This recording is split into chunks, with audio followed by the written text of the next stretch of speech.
नमस्कार विद्यार्थी मित्रांनो, क्रिश अपडेट या यूट्यूब चॅनलवर तुमचं स्वागत. तर विद्यार्थी मित्रांनो, एस टी महामंडळात म्हणजेच एस टी खात्यात जवळजवळ 17,000 पदभरतीचा प्रस्ताव आलेला आहे. तर विद्यार्थी मित्रांनो, तुम्ही जर मेगा भरतीची प्रतीक्षा करत असाल तर तुमच्यासाठी आनंदाची बातमी आहे.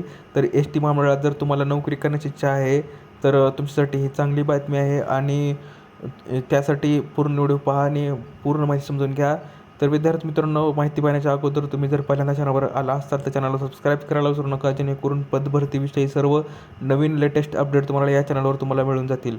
तर विद्यार्थी मित्रांनो, सांगायचं झालं तरी एस टी महामंडळात 17,000 पदभरतीचा प्रस्ताव आलेला आहे आणि आपण महाराष्ट्र राज्य परिवहन विभागात एस टी एकूण 17,742 जणांची पदभरती करण्याचा प्रस्ताव वित्त विभागाला प्रस्ताव दिला आहे आणि वित्त विभागाची परवानगी मिळताच ही भरती केली जाणार आहे.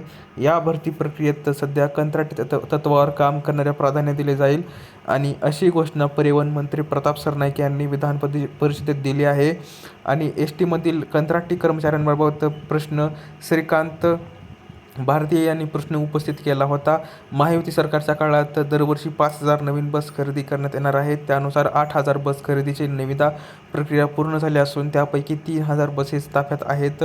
बसेसची संख्या वाढल्यामुळे मनुष्यबळे अपुरे पडत आहे, त्यामुळे कंत्राटी कर्मचाऱ्याची नियुक्ती करण्यात येत असल्याचे सरनाईक यांनी सांगितले आणि त्यामुळे महाराष्ट्र राज्य परिवहन विभागात जवळजवळ 17,742 जागांचे पदभरतीचा प्रस्ताव आता वित्त विभागाकडे पाठवण्यात आलेला आहे, असं स्पष्ट मत प्रताप सरनाईक यांनी सांगितलेलं आहे.